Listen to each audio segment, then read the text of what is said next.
Welcome back. So we have been looking at recurrence relations. So recurrence relation is a sequence of numbers where the initial set of numbers are given and the nth number or nth term in the sequence is given as a function of previous terms. Now, recurrence relations is extensively used for combinatorics, analysis of algorithms, and in various other topics. We have seen how recurrence relations can be used to model various counting problems, and we have been looking at how to solve these recurrence relations. So some of the examples of recurrence relations that appear are something like t1 equals to 1 and tn equals to 2 plus tn minus 1, or t1 equals to 1, t2 equals to 3, and tn equals to tn minus 1 plus tn minus 2. Or this one is what we get from the Tower of Hanoi, which is h1 equals to 1, h2 equals to 3, and hn equals to 2 times hn minus 1 plus 1. Then we have the Fibonacci sequence, which is f1 equals to 1, f2 equals to 1, and fn equals to fn minus 1 plus fn minus 2. Then we have something like b1 equals to 1 and bn equals to bn over 2 plus 1. This is what we get from the binary search algorithm. And similarly, we have this one that we get from the merge sort algorithm, m1 equals to 1, mn equals to 2 times n over 2 plus n. And the one that we get what we call the Catalan number, c1 equals to 1 and cn plus 1 equals to summation of I equals to 0 to n ci times cn minus I. Now the question that comes up is that how do we solve these recurrence relations? So we have seen it somehow. The technique that we have looked at is, first of all, guess the solution and prove using induction. So in other words, if you correctly guess the solution, then we can prove using induction that the guess is correct. The question is, how do we guess the solution?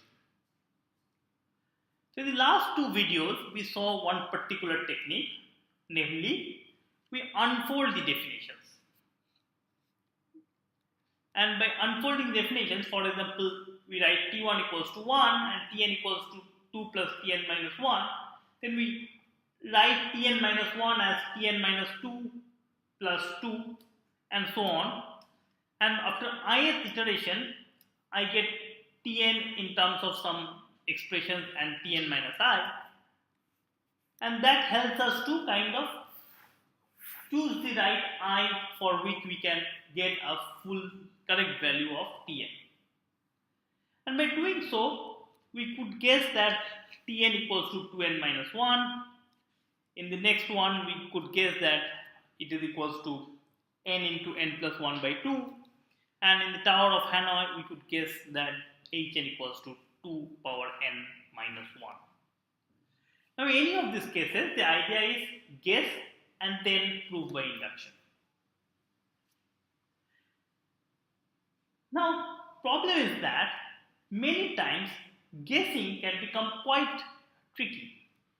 For example, if we have a Fibonacci expression like this, f1 equals to 1 and f2 equals to 1 and fn equals to fn minus 1 plus fn minus 2.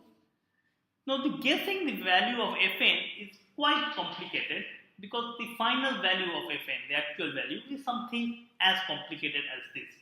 1 plus square root 5 by 2 whole power n minus 1 minus square root 5 by 2 whole power n whole divided by square root 5. You can clearly understand that guessing this value is not an easy job. Sometimes we have expressions like this, b1 equals to 1 and bn equals to bn over 2 plus 1. But because of this ceiling here, we can say that getting a simple, clean expression for bn is not an easy job. In fact, there doesn't exist a neat guess, a nice guess that exists. So how do we go about solving them. Let's look at an example.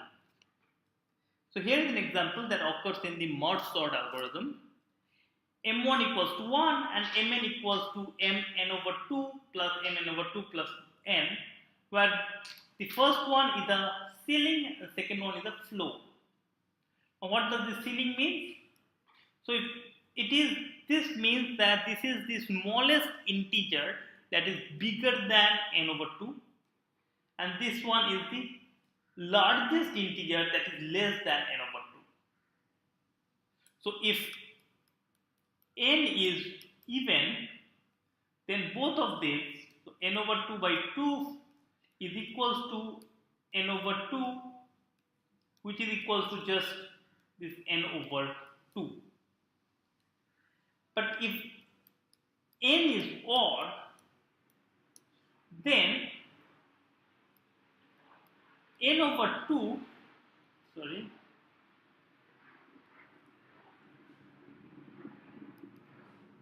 n over 2 is actually n plus 1 over 2, and n over 2 is n minus 1 over 2, and as you can see that n is equal to n over 2 plus n over 2. Now this is the definition of these two expressions of floor and ceiling. Now how can we guess them? Can I guess anything? Of course, one technique is to unfold it. Let's try to unfold it. So Mn equals to Mn over 2 plus Mn over 2 plus n, which is again, I can write this one as n over 2 plus m floor of floor n over 2 by 2 plus m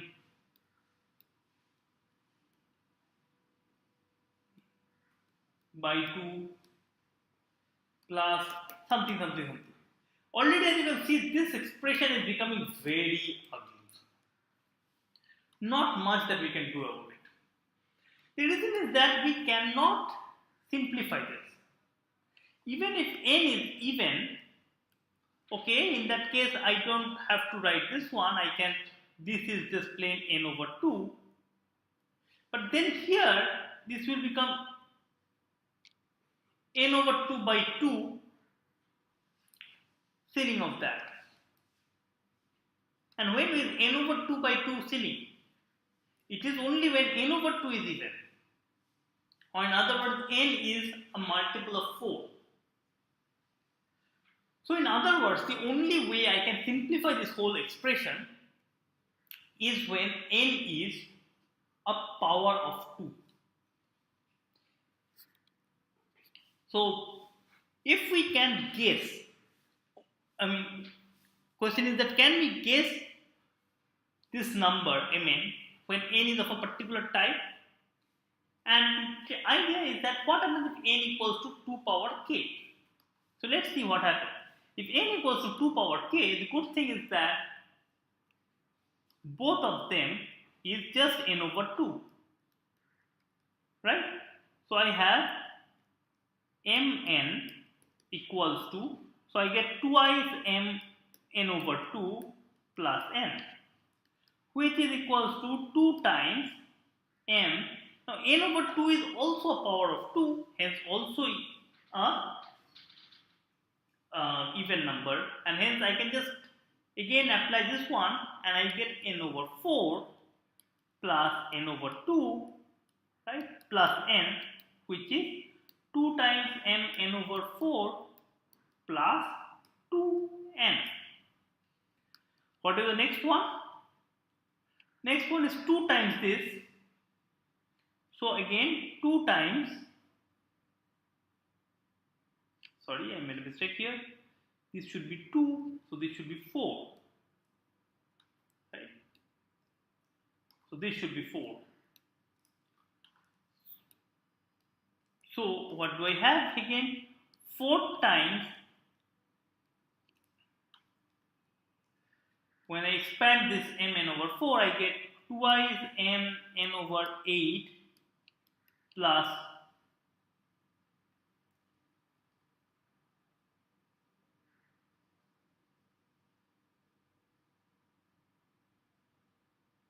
n over 4 plus 2n, which is, now again as you can see here, it becomes 8m n over 8 plus 3.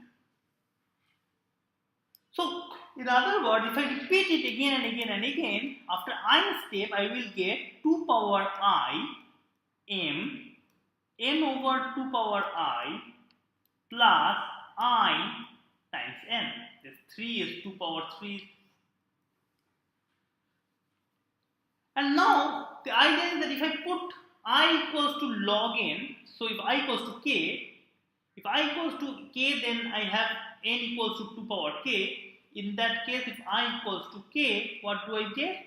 I get this term to become 2 power k plus k times n, right? Which is, this is k plus 1 times n. So, in other words, we have been able to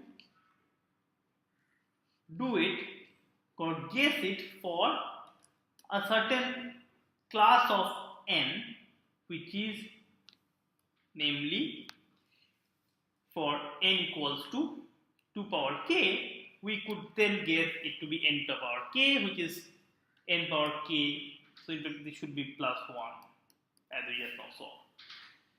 N log n base 2 plus 1. Good. So at least for some class of n, we can guess it. Question that comes now is that, can we say that this is the right expression for all n? And the fact is that possibly not. Because for normal n, there should be a floor and a ceiling, which will just make this whole life more complicated. At least ugly to do the calculation. So instead we ask, can we get an upper bound? Say something like 2n log n. And I leave it to you to prove that, using induction, that mn is indeed bigger than 2n log n for n bigger than 5.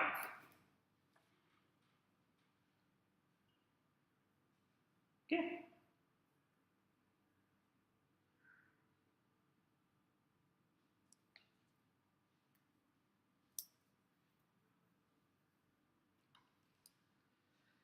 And so we can in fact prove that. But this is just an upper bound. Can we come up with a matching lower bound? And again, it so turns out that we can. We can prove that the lower bound is n over 2 log n. Again, this is, I leave it to an exercise, prove using induction m of n is bigger than n over 2 log 2 base n. So what do we have? So in fact, although we could not guess the actual value of mn, we first guessed mn for some class of n, namely powers of 2, and then we could say that, so in fact, this should be for all n greater than or equal to 5. Mn is lower bounded and upper bounded by 2 terms. It is upper bounded by 2 log n and lower bounded by n over 2 log n. So while we could not come up with the exact formula for mn, we could come up with the inequality, upper bound and lower bound, where the difference between them is not too much. The upper bound is just 4 times the lower bound. Now, in many times, particularly for this example, so this is the number of steps required for made by a particular program, namely the merge sort. And when we are looking at the number of steps, we are not worried about two things. First of all, what happens for small n? So we are only worried about big n. When the input size is big, what happens? So this is what is called as asymptotic. So as n increases, what happens? For small n, we don't care. And second thing is that we really don't care whether the bounds are tight or not. In fact, as long as we understand that the value that we are looking for is within a constant fraction of something else, we are happy. So in other words, of course, the question is that it's always good to come up with an exact answer, but if we cannot, we are usually happy if I get an answer which is a constant factor array. I will formalize all these things in the next class or next video when we will be looking at what we now call asymptotic notations. And using that, we will formalize when we say that this is a pretty good estimate. Thank you.